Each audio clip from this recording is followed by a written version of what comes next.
Amis Sagittaire, bienvenue pour ta guidance du mois de mars 2026 et nous allons effectuer bien entendu le tirage du tarot dans tes 12 maisons de tarot astrologique. Bienvenue sur Arcane Cosmique.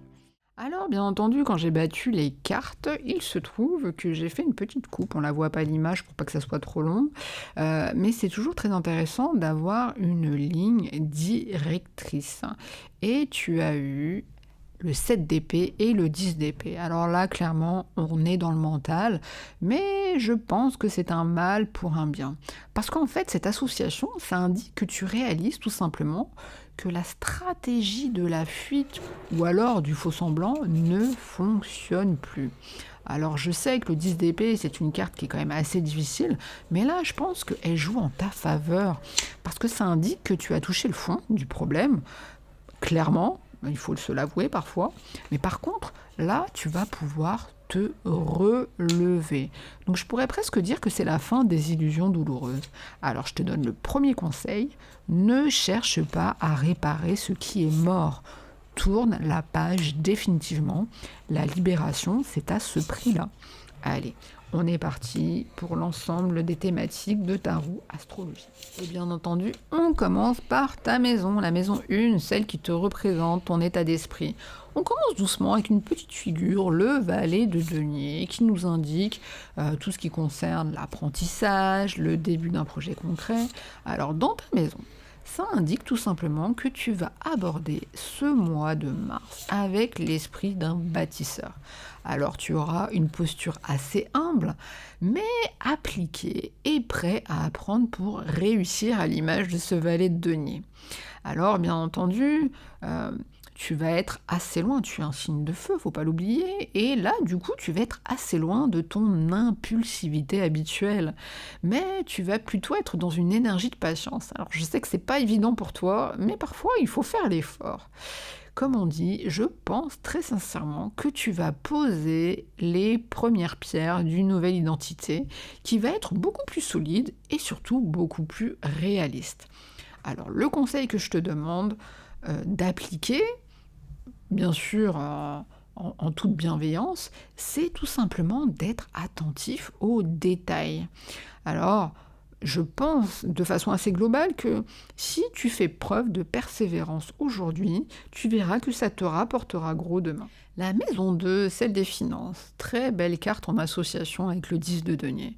Ça indique la richesse, la sécurité totale, et là ça tombe dans le meilleur des secteurs. C'est vraiment le plus brillant. Là, clairement, tes finances, elles sont extrêmement protégées, et surtout, ce qui est important, c'est qu'elles vont être stables. C'est-à-dire que tu vas consolider tes acquis.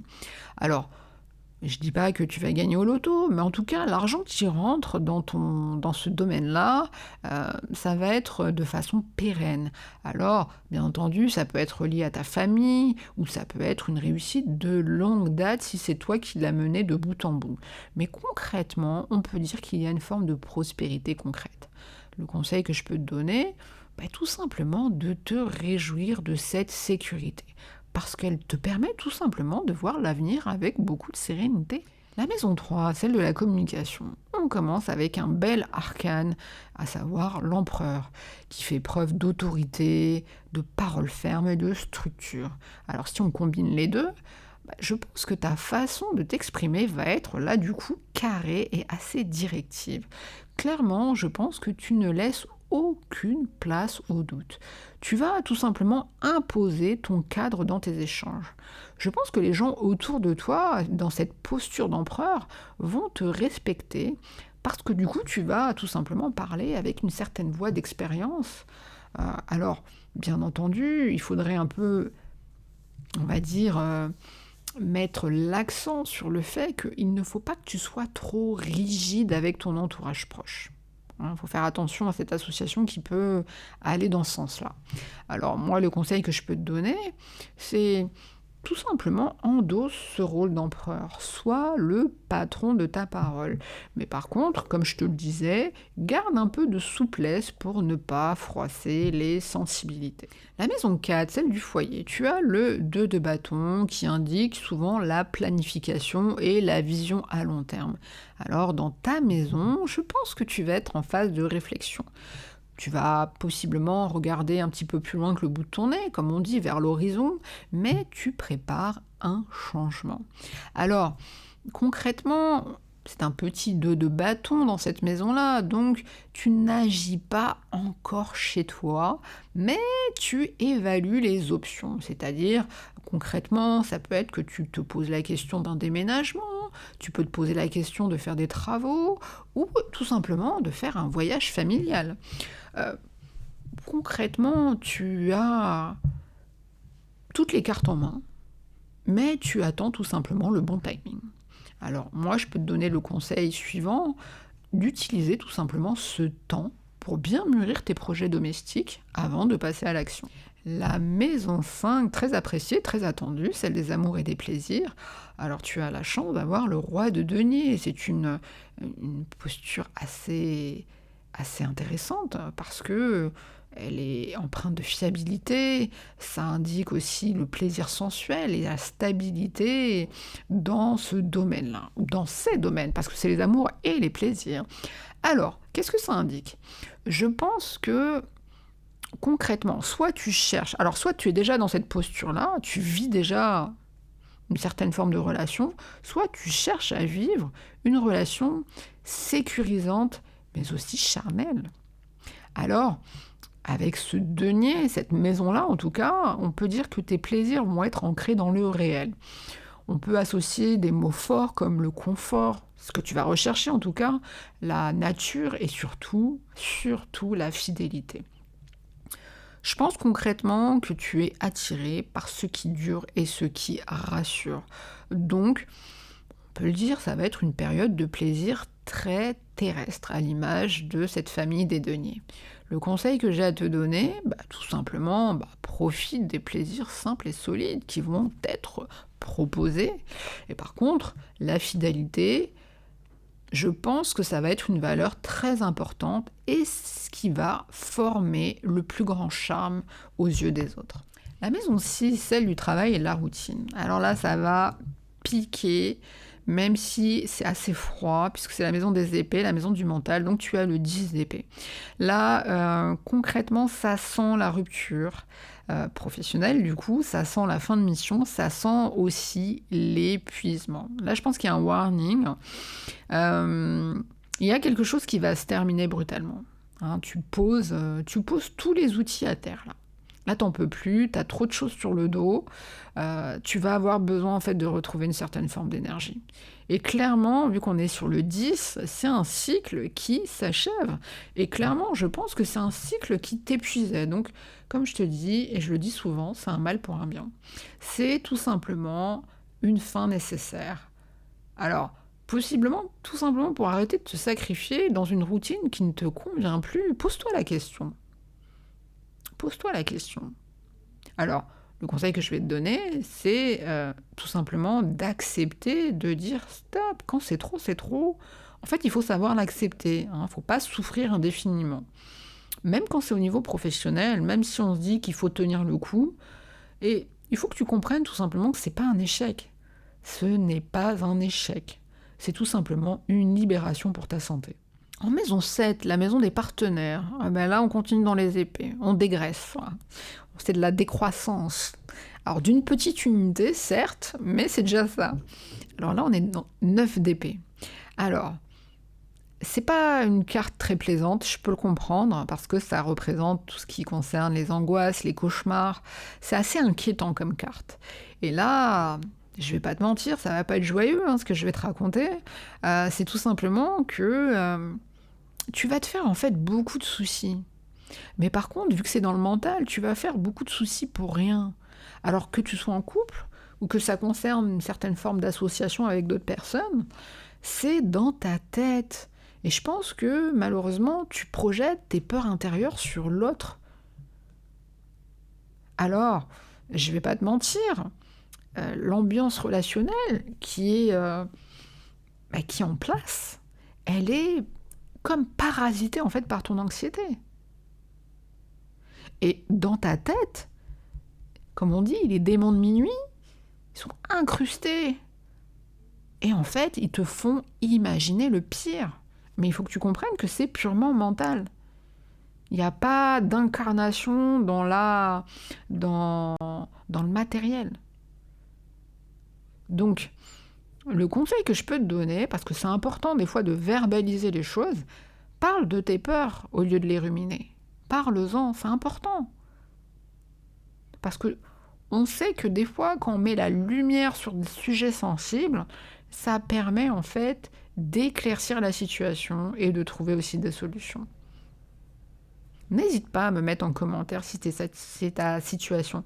Bien entendu, c'est une guidance générale, ça n'impacte pas sur toutes les personnes. Des fois, ça ne nous parle pas parce qu'on n'est pas concerné. On a beau être dans ce signe-là, mais on n'est pas concerné et ça arrive à beaucoup de personnes. On est des milliards et des milliards sur Terre. Hein, je sais que la francophonie, c'est partout sur Terre. Nous, en fait, on voit les statistiques, on voit d'où vous nous regardez, pas tout le monde. Alors moi, c'est vraiment une micro-chaîne. C'est vraiment par pur plaisir que je mets en place ces guidances pour en faire profiter plutôt que d'en faire profiter à uniquement ma famille ou mes amis. Et ça me fait vraiment plaisir. Et on a tous des cultures différentes, on a tous des situations de vie différentes. Mais voilà, si ça peut aider certaines personnes, donc n'hésitez pas à me mettre en commentaire vos situations. Alors n'allez pas forcément, je ne vous demande pas de tout détailler parce que des fois ça peut mettre mal à l'aise, mais en tout cas moi je suis prête à vous lire, il n'y a pas de souci, et je ne dépasserai pas mes fonctions soignantes, bien entendu, c'est pas l'objectif du tout. Alors, c'est un contenu en fait complètement différent de mon travail, mais c'est vrai que des fois ça y parle. Hein. Alors des fois dans mon langage aussi, j'ai tendance à utiliser des mots que j'utilise au quotidien à l'hôpital. Mais en tout cas, ça me fait vraiment plaisir d'avoir des retours. C'est important en fait pour nous, cartomanciennes, de savoir si ça vous a éclairé une situation, si ça vous a aidé à trouver les petites astuces éventuellement pour les résoudre. N'hésitez pas. Allez, on continue. Alors, malheureusement, on reste dans les épées dans le mental. Dans la maison 8, la maison des transformations, on a le 4 d'épée. Alors, le 4 d'épée, il est plutôt minoré, hein, parce qu'il parle de repos, de trêve. Ça peut être même la méditation. Alors, je pense que cette association-là, ça indique que si tu as des crises, bah, tu vas les résoudre tout simplement par le silence et le retrait, à l'image de ce 4 d'épée. J'espère en tout cas que tu vas comprendre tout simplement que pour changer, bah des fois tu as besoin de ne plus rien faire. C'est ce qu'on appelle une période de convalescence de l'âme. Là, clairement, le repos, ça va être ton outil, un outil indispensable pour te transformer. Alors moi, le conseil que je vais te donner, fais attention à ta récupération, utilise-la à bon escient, c'est-à-dire de dormir, c'est important, le sommeil, la qualité du sommeil est très importante. La méditation, n'hésite pas, c'est pas compliqué, ça peut t'aider, ça prend pas beaucoup de temps, beaucoup de gens me disent « Oh là là, moi j'ai pas un quart d'heure, 20 minutes », 5 minutes ça suffit. Coupe ton téléphone, des choses concrètes. Ça parasite, ça te permet d'être un peu dans le calme, de couper avec les réseaux sociaux pour les personnes qui les utilisent en permanence. Arrête de scroller. Là, je pourrais même te dire, le calme est ton meilleur chirurgien ou ton meilleur médecin. On passe à la maison 9, la maison de l'idéal et des voyages. Allez, ça rechoque. On a la tour, je sais, c'est une carte qui fait peur parce que c'est la carte du choc, comme je vous le disais, c'est la carte du bouleversement des certitudes. Alors dans cette maison-là, je pense que tes projets d'avenir ou toutes tes convictions, l'un ou l'autre, bien entendu, ça peut être les deux, là avec la tour, il va y avoir un séisme. Je n'ai pas peur de te le dire parce que c'est ce qui est ressenti avec cette carte-là dans cette maison-là. Parfois, c'est nécessaire. Parfois, on a une croyance qui s'effondre. Mais il ne faut pas oublier une chose, c'est qu'à chaque chose, il y a une indication spécifique, une utilité. Et là, si la croyance elle s'effondre, c'est tout simplement pour laisser place à la vérité. Alors dans le concret, ça va pas impacter tout le monde, bien entendu, mais peut-être que tu avais un voyage de prévu et peut-être qu'il va être annulé.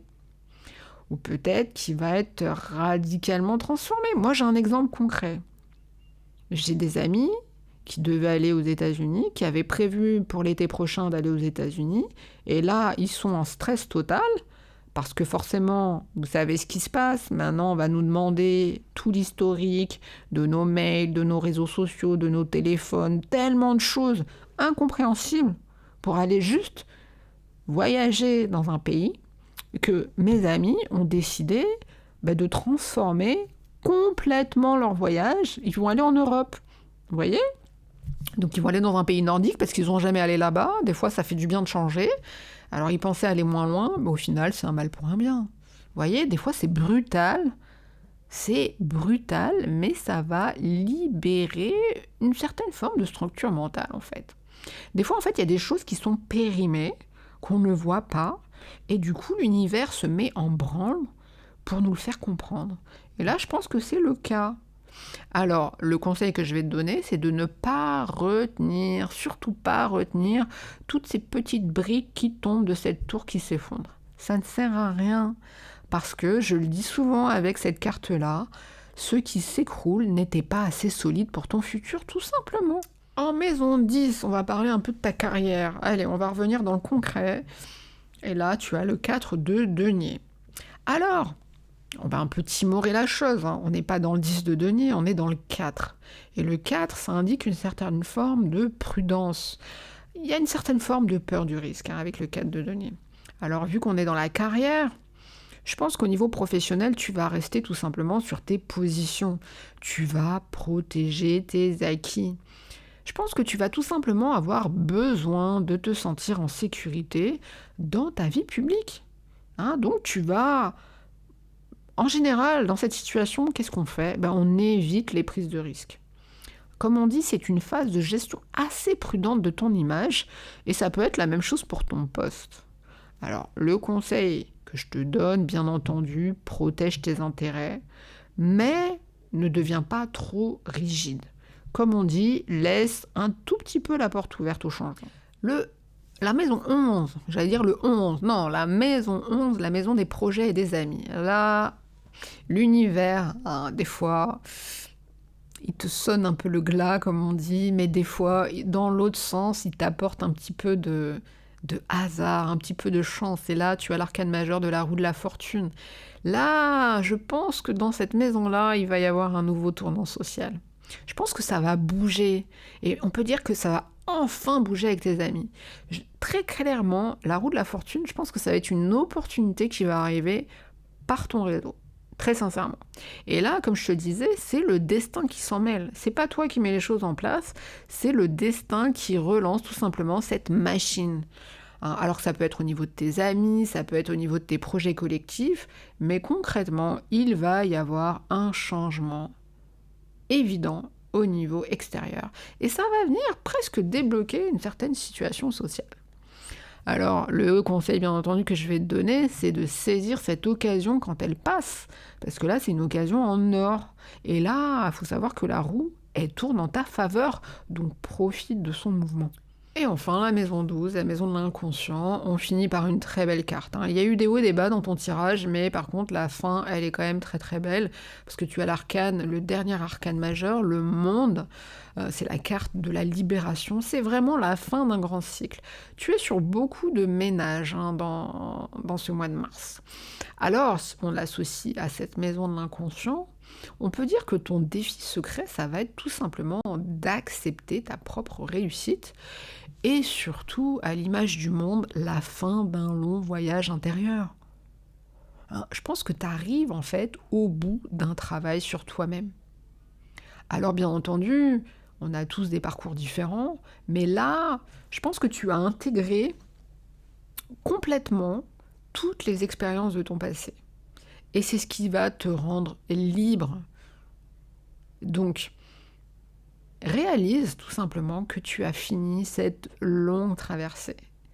Respire profondément. Souffle.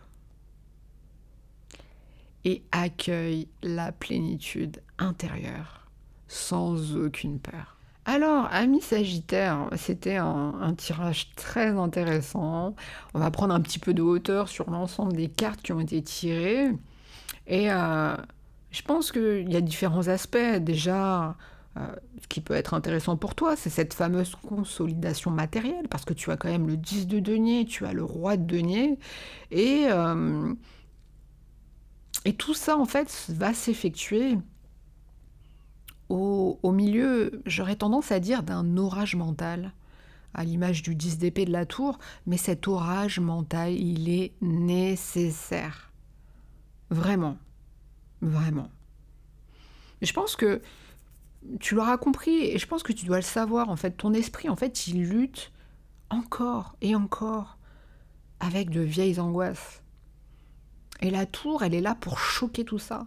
Elle est là pour briser tes dernières résistances mentales. Elle est là pour t'aider. Alors, comme je te disais, et je ne le répéterai jamais assez, c'est un mal pour un bien. Alors, tu peux, en conseil, je pourrais presque te dire de t'appuyer en fait sur ton succès matériel qui me semble assez évident pour rassurer ton mental, tout simplement. Alors, j'aurais presque envie de finir sur ces sages mots, c'est-à-dire d'accepter que ton ancien monde s'écroule pour laisser place à la fameuse sérénité que le monde va t'apporter. Alors j'espère que tous ces messages de l'univers à travers les cartes, parce que les cartes ne sont qu'un outil, j'espère que ça va t'aider à rééquilibrer ton chemin de vie, à trouver une certaine forme d'harmonie. Et n'hésite pas, bien entendu, en commentaire, à revenir. Alors n'hésite pas à revenir courant le mois, revoir cette guidance. Ça permet de peaufiner parce que les choses se passent au fur et à mesure. Tout ne va pas passer le 1er mars, ça va s'égrener au fur et à mesure du temps. Mais en tout cas, n'hésite pas à me mettre en commentaire au fur et à mesure du mois de mars, ce que tu ressens et ce qui t'est arrivé sans forcément aller dans le détail des choses. En tout cas, si tu veux, fais-le, mais je serais vraiment contente d'avoir un retour par rapport à ce tirage. En tout cas, ami Sagittaire, je te souhaite un très bon mois de mars.